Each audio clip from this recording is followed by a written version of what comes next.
I'm Jim Demile. Thank you for buying the Bruce Lee 1 3-inch Power Punch. Now, it's very important that you recognize that in order to apply this unique punch correctly, you're going to have to learn each segment. Don't get into a hurry to have speed and power and demonstrate it to your friends. Take your time to learn each segment so that you can bring them all together into one smooth, flowing, dynamic expression of energy. Patience is a very important part of any training. Most of the people who had difficulty in the past in learning this punch had it because they were in a hurry. Don't be in a hurry.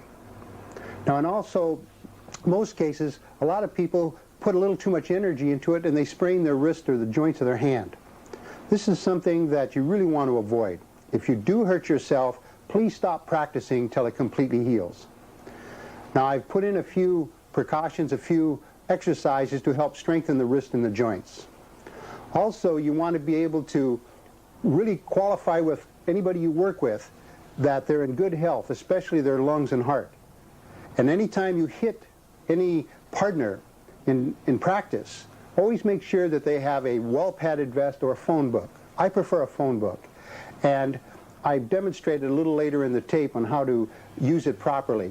But in reality, never really try and hit as hard as you can when you're working with an opponent. It's very dangerous, this punch. In fact, you want to make sure never to hit over the heart because it's an internal punch. It's an explosive punch. It's a concussion punch, and it tends to shock the inside organs. So, do not hit over the heart. When you use a phone book, hit in the general area of the solar plexus because that affects the lungs as far as the lungs can feel the blow and they sort of pop a little bit and the partner can tell if the punch is correct. Also, never hit in the kidney area. In the head, never hit the jaw in such a way that you snap the head back and cause a shock to the spine or to the brain. It's very dangerous. You can actually break the spine or you can create such shock to the brain as to create brain damage. This is not a toy. It's not a game. It's only meant for reality, for the street. If you're confronted by an aggressor or a mugger, you want something that'll wipe him out in a split second. And that's what this is designed for. It's one of Bruce Lee's favorite punches because he knew that regardless of how big this opponent was, he could take him out instantly. So again, don't be concerned with speed or power. Just learn to relax. Learn to focus and concentrate. And a very big part of your initial training is to meditate, to push away all outside disturbances and distractions and just focus on your training itself. Now, towards the end of the tape, I've put in a couple meditation techniques that hopefully will help you not only get rid of tension and distractions, but also to concentrate and bring your energy flow into one dynamic, harmonious expression. So anyway, enough talking. Please get on with your training. Best of luck.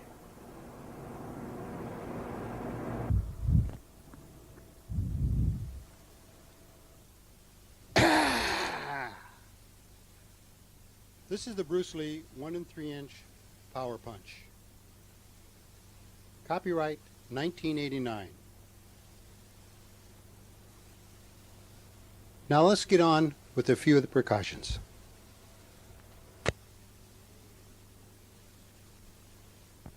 Are the areas that are injured the most when practicing the power punch. These are the areas that most martial artists really don't develop. They don't exercise these areas, especially the lower two knuckles. Now, in order to minimize injury to these areas while you initially develop them, I recommend that you use an ACE bandage. This is a bandage that you can get at any drugstore, and it's usually a little too long, so cut it in half. But it should be the type that you can wrap and it sticks to itself, rather than to use a clip or something that might cut or scrape something. Now when you put it on, keep your fingers apart a little bit and keep your hand expanded so that when you put it on, it doesn't make the hand too tight. So when you close it into a fist, it doesn't choke the hand off. And towards the end, wrap it around the wrist a few times so that you give a little support to the wrist. If you have a weak wrist, then wrap it maybe once or twice more. But the main thing is you want it to be comfortable and not interfere with how your hand feels during practice. But it should feel snug but not too tight. Now also, in order to help build the joints of the lower fingers, or all the fingers, these rubber bands are of different sizes and different strengths. And you can get them at any hardware store or any store that sells novelties. Now when you put it on so that it's towards the end of the fingers. This gives the most leverage against the finger action itself, which helps strengthen the joints. And there's no set pattern of motion. You can move one finger at a time, two fingers, all of the fingers.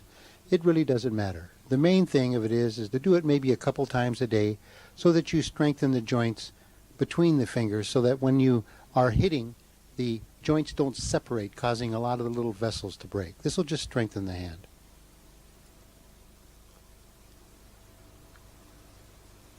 Also, in order to help strengthen the wrist area, I strongly recommend using a weight. Now, this is 5 pounds. Now, it doesn't really matter the type of weight, or it could be a weight that you hold, like a weightlifter's weight. But the main thing of it is to work the widest range of motion that you can with your wrist. Circular motion, up and down motion, keeping the forearm out so that the forearm also gets some strengthening and exercise during this. But at the same time, take your time, move slow and distinctly. Make the motions so that you feel all the tendons, the joints, all the muscles in the wrist being applied. Notice how the hand moves from the right to the left. This gives a broader range of motion and ensures using all the muscles and ligaments in the wrist area. This is a very important exercise because your wrist takes a lot of punishment. So you will do whatever you can to strengthen it and make it so that it's able to withstand tremendous pressure. Remember, do it slow and easy. Take your time. Don't hurry. Now this is a piece of rubber cut from a car inner tube. It's about 2 inches. And you use it to strengthen the extension muscles up around the shoulder, the triceps. You'll notice as Steve extends his arm forward, he also spreads them out as far as he can, and then he lets them drop back to his body. He'll go back and forth for 1 solid minute. This is something that is excellent for helping develop all the muscles that you'll use during the power punch exercise. Notice the elbows drop back towards the body, and then extend fully out, spreading out as you do so as hard as you can. Keep this up for 1 minute, back and forth. Now you can also use this inner tube piece of rubber for a punching extension itself, and the amount of tension will depend on where you hold the rubber in the background. Like the left hand holding it back closer to the chest will cause the right arm to have to extend further, therefore causing more leverage against the punch. This is something that will just give you a broad range of motion, is very inexpensive, and it'll allow you to exercise the muscles and the arm action necessary to develop the power punch. Use both of the hands. Don't just favor one. The hand grips are also very, very important relative to your training, especially for the lower knuckles. Now, this is an exercise which is also done for 1 minute. You squeeze them as fast as you can for 15 seconds, then you hold them for 15 seconds, squeeze them for 15 seconds, hold them for 15 seconds. You'll notice the emphasis is mainly on the lower 3 fingers. The pointer finger is left out, so it doesn't help squeeze the squeegee. Use a light grip, so that way there you can do it more times and develop more of the hand fibers. But again, squeeze it as fast as you can, 15 seconds, then hold it. Hold it like you're trying to squeeze blood out of a turnip, and then squeeze it again. Now this is a wrist roll. This wooden bar is about 12 to 18 inches long. It's got a hole drilled through it, and this rope is pushed through it, tied, and then extends down to a weight, which is roughly about 2.5 to 5 pounds. I recommend 2.5 pounds. And secure it however you can so that it's attached to the weight so it won't break loose. Now the idea of this exercise is to be able to stand erect, keeping your body in line with the head and the feet.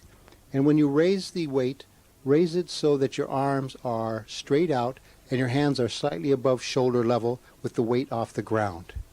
The rope should be just long enough so that the weight is off the ground.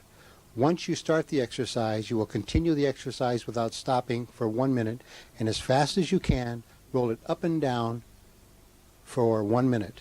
You're going to try and do it at least twice.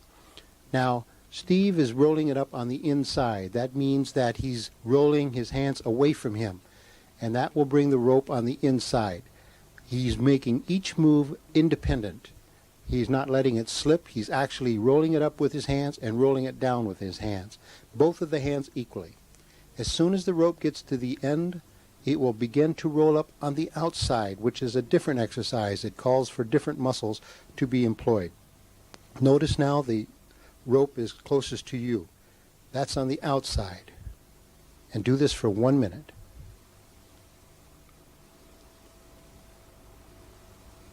This is a tiger push-up. You keep your feet flat to the surface. Your knees will be directly below your rear end. Your back will be level. Your arms will be straight. Your hands will be together, creating a heart shape between the fingers.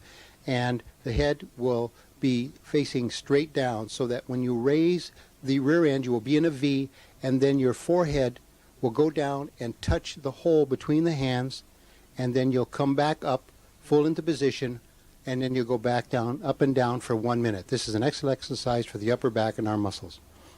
Okay, let's get on to the basic stance itself for practicing the punch. Now, this is just the stance. This is not how you will fight. This is in order to exercise. Most people who are right-handed have a tendency to favor the right side. This is because this is their power side. They flow on this side. I recommend against this when you're practicing because you'll have a tendency to overextend, to reach out. Notice how I'm reaching out. This is a natural tendency. Without thinking, I'm going to have a tendency to extend my body. See, I'm pushing. Bruce Lee used to do this a lot when he did his punch, and it tended to push the opponent away from him. The secret of the punch is to drop the individual right in front of you so that he doesn't go back. In order to do that, I strongly recommend that you lead with the left leg, with the left foot. Now, I'm right-handed, but I will lead with the left. I will place my body so that it favors the left, but I will then practice with the right as far as the hand motion. This allows me to control my range of motion much easier, much better. I do this for two reasons. One is to get the understanding of the control, but also to be able to know that I want to control my center line. My center line is something that is very important to control when I'm in close range punching, because I want to be able to use both of my hands. Now, the center line, it means that at any time you can touch your opponent with either hand. If you pivot too far, you're going to notice that the right arm, if it's blocked, will not be able to, the left arm won't be able to be used. And this is going to be really restrictive to what your technique is. The idea is to be able to do short punches so that if you're blocked, you can be able to still sweep with your left hand and still function even though the arm has been blocked. And that gives you a broader range of techniques that you can employ. This is very important. So again, don't extend out. Most people will tend to bend because they like the pivoting action, but you can easily be trapped. Try and not bend too far. Try and favor the short range. Now, this is the short action itself. Notice there's just a slight pivotal action in the arms. This way I can use both my hands equally. It's a very efficient and functional way to apply close-in technique. I always assume I'm very close to my opponent. Now first, let's get into what the floating or power punch is as far as its basic position. The hand actually hangs at the wrist. This is why I have a tendency to call it the floating punch, because the hand has no tension. Notice the fingers are loose and relaxed. There's no tension in it. There's just a loose, comfortable feeling. The hand will be vertical. It will not lay down flat towards the surface. It will not hang down as it normally would facing the ground. It will hang vertical but at an angle. This will give it good lift when you're doing the punch. Now, when you're practicing the 3-inch punch and you're hanging down, you want to use the pointer finger knuckle to determine the distance.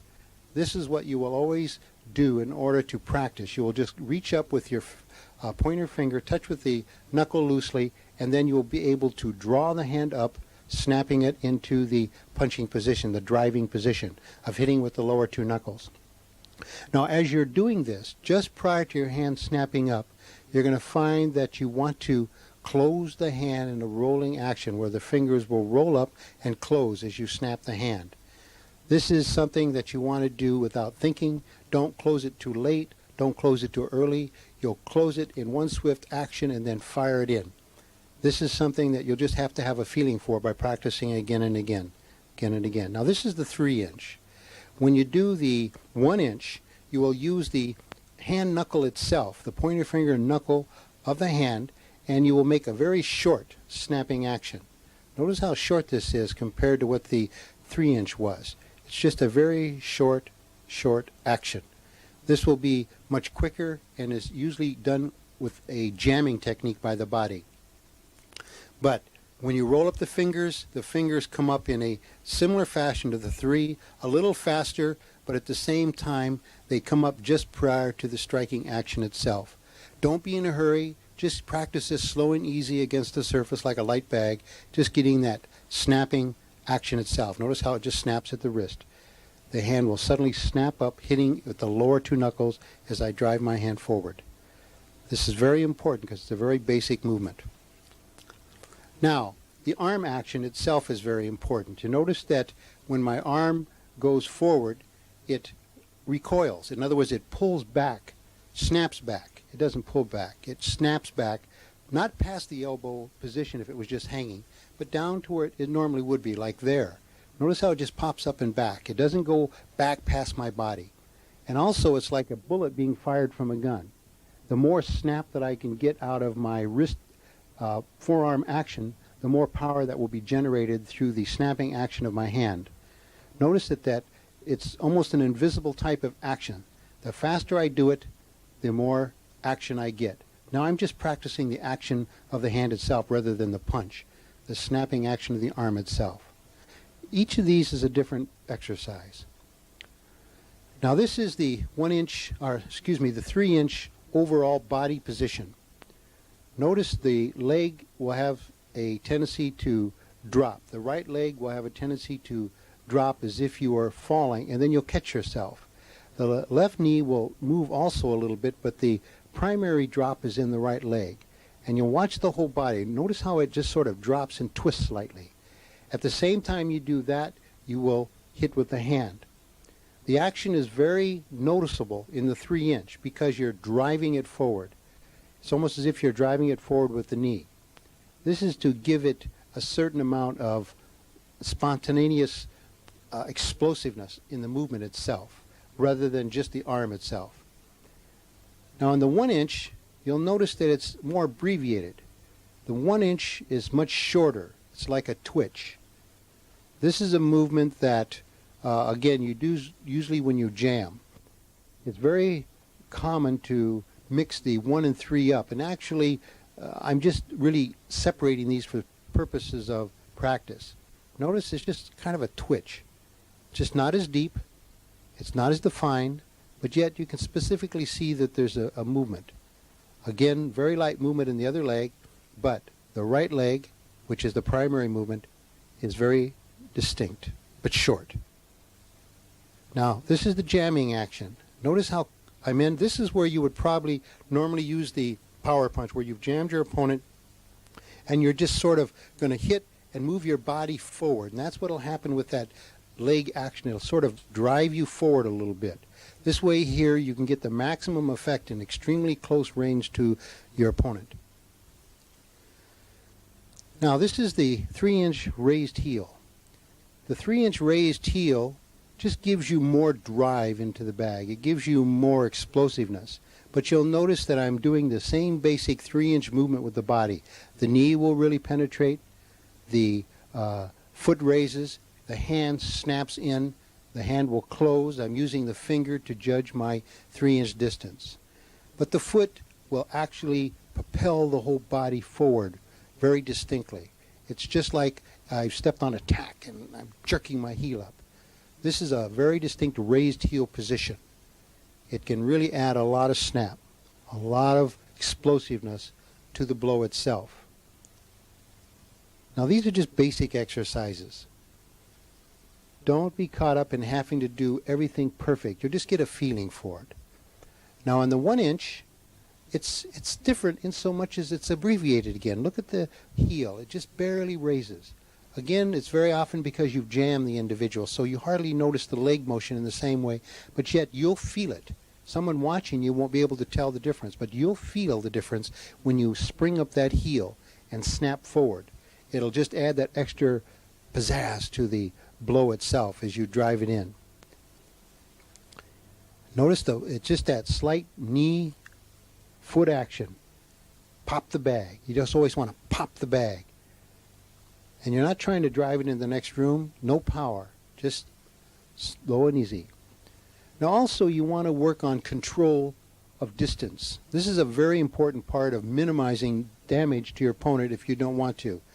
The degree of damage will depend upon how much and how deep you hit the individual. You notice here I'm just snapping at the bag, hitting the surface. Sometimes I'll actually hit the bag a little bit just for my own feeling of control. Also, you want to be able to have what we call long range motion, where your hands are down by your side and you bring them up very quickly.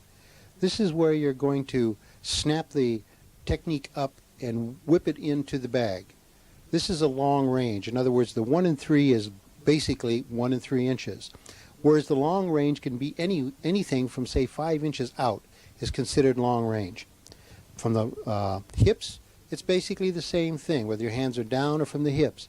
It's always a sudden, springy action in which you penetrate into the bag, but your hand does not close down into the firing action until you actually hit the bag. You don't float the punch prior to the bag.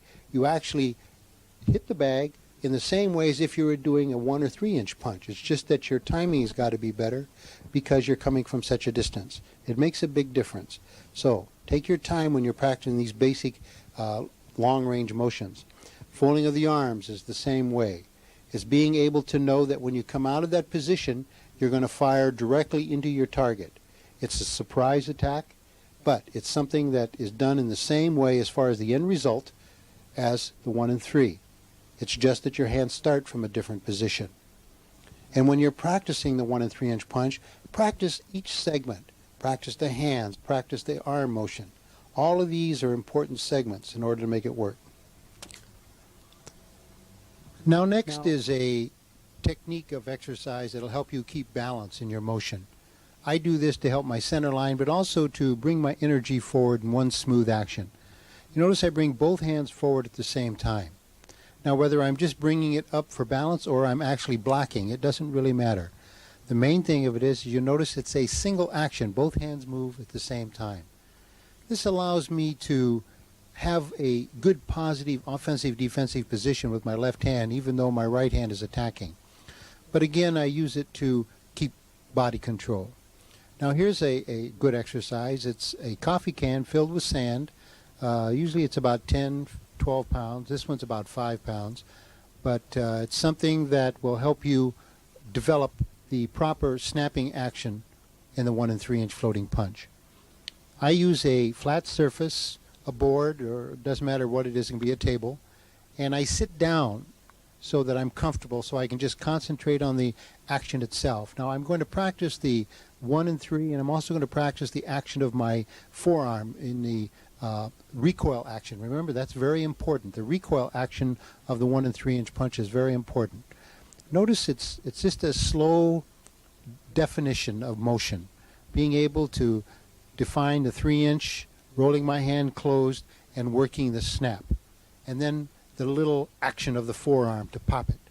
Remember, pop it, recoil it. And all this is the simplicity of the punch itself. It's not complicated. It's just a simple matter of doing these little actions. This is the 3 inch. Notice I'm actually using the end of my finger. It doesn't matter. The end of your finger clear up to the joint there. This is fine. But the main thing of it is that snapping action, that sudden projection of the lower 2 knuckles to snap it in as you project forward with that forearm. That's what the 3-inch is all about. Now the 1-inch is of course a little different, and you want to really feel that difference, that closeness, that getting that hand knuckle of the pointer finger, and then that sudden upbringing of the lower 2 knuckles. The recoil will be different because it's much shorter, so therefore there has to be a little more of a jolting action of the forearm. That will propel it out. And a lot of people, they think in terms of just the floating punch with this rich action, but it's not true. You can also do the junjiang, they call it, and that's an open palm strike. This is a very favorite technique of Bruce Lee.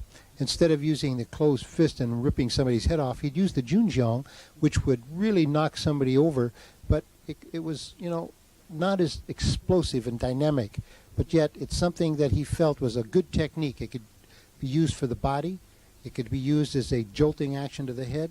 It was just a good complementary alternative technique to the power punch. And notice my other hand moves a little bit as I do that, as a rule. But it's the same basic action. Now let's review some other positions using the power punch. This, of course, is the right stance instead of the left stance.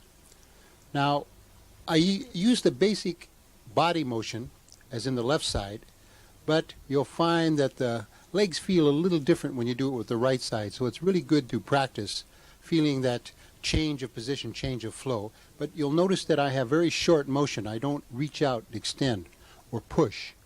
That's because of the left-handed training.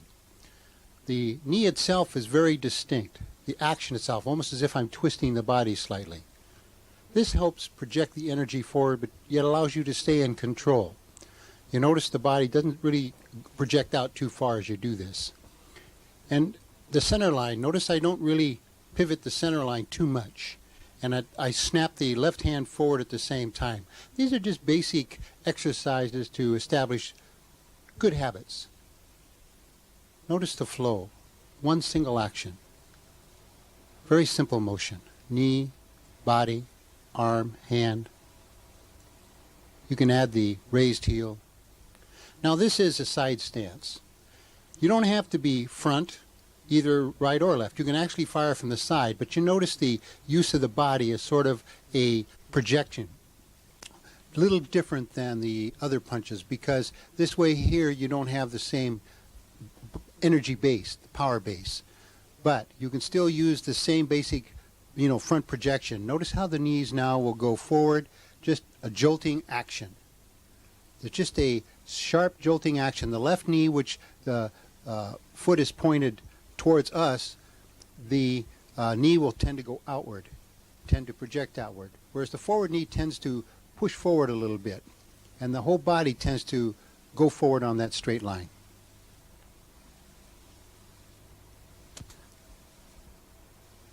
You can repeat these again and again till they feel smooth and comfortable to you. Should be effortless. One beautiful move. Okay, now I want to introduce you to the bag that I've been using. This is a vinyl bag. It's filled with sawdust, and it weighs about 10 pounds, 12 pounds.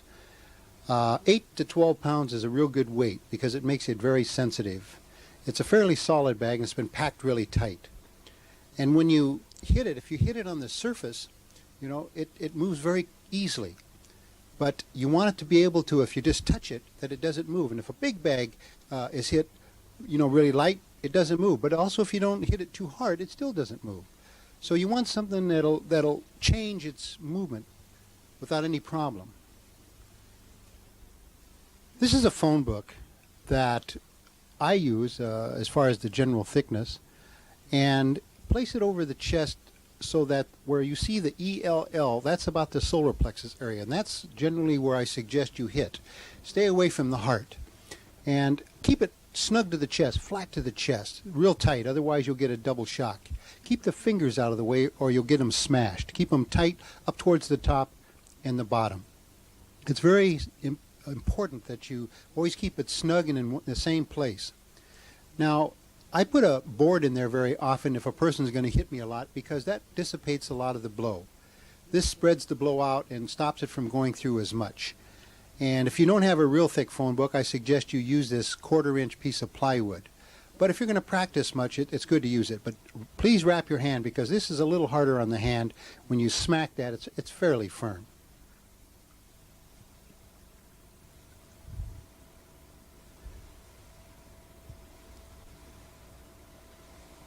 Okay, let's review through the general application of the floating punch.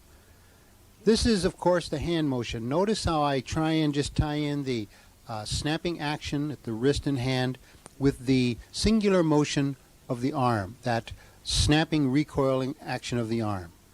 This is very, very important. Practice this again and again and again till it becomes very, very familiar to you, till it becomes second nature, because this is the key to the floating punch, the key to the action that creates the internal explosiveness, the concussion that makes the lungs collapse, that creates that tremendous shock to your opponent. Just again and again, fluid, flowing, snapping, mix it up, feel the action, the definition of motion, then snap it to just feel that explosiveness, that pop, that recoil. You can't do this too many times. Okay, now let's get into some meditation, which will help you in being able to develop explosive internal power, but also to train correctly. This is paper meditation. It was taught to us by Bruce Lee. It's an excellent, excellent exercise for flow, for energy flow, for internal energy flow as well as kinetic energy flow. Now you take a 8.5 by 11 piece of paper, wrap it up really tight into a ball, get it really wrinkled, and then you're going to spread it all the way out again, but you're going to leave the wrinkles in it. Don't be concerned about it. And lay it down in front of you so that it's fairly centered and not too, far from the body, so you have to reach for it. Then clear your mind. Breathe in deep, clear out the lungs, and feel sort of a centering. And now put your hands together, bring them down, and slowly, without too much pressure on the paper, you begin to just iron it out. Iron it out. And initially when you begin this, just develop the actual proper practice itself of motion. Keep your body fairly upright and breathe in as you come up. And as soon as you start spreading out your hands, exhale. Inhale, exhale. Inhale, exhale. And you're just working with the general flow of the action.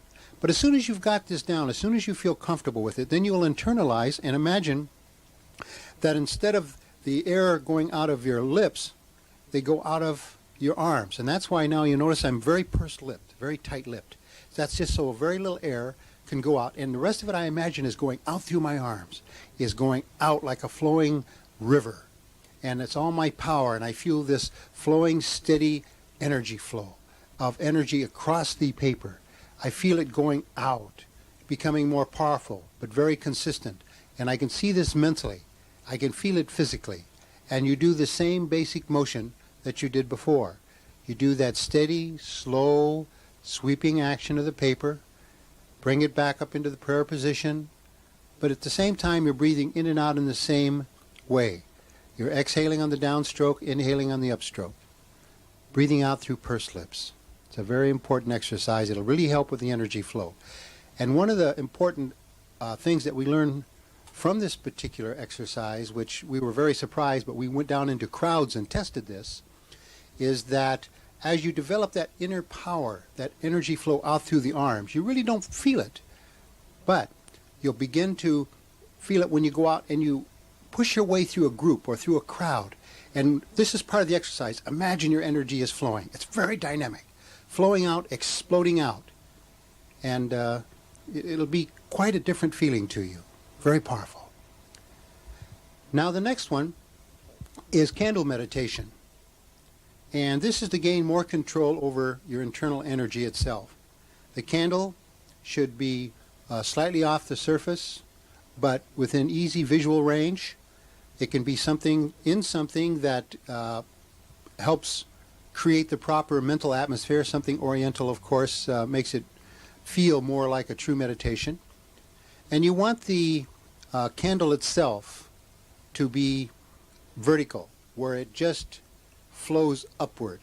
And you want to be, away from any draft, so that you can concentrate fully on it, focus on it. Try not to blink. Try and just put all of your being into centering at the base of the flame. Not at the flame itself, but at the base of the flame. And what you're trying to do is like you're funneling down your thoughts and your energy as if you're trying to disrupt the flow of the flame. And your whole being is surrounding the flame, and you want to just knock that flame loose. You want to just joint the flame. It's an excellent exercise for focus and concentration. Breathe in and out very slowly and evenly.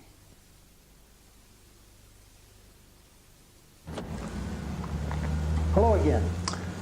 Hello again. Well, now you've had an overview of the tape. You can see it's really not going to be that complicated.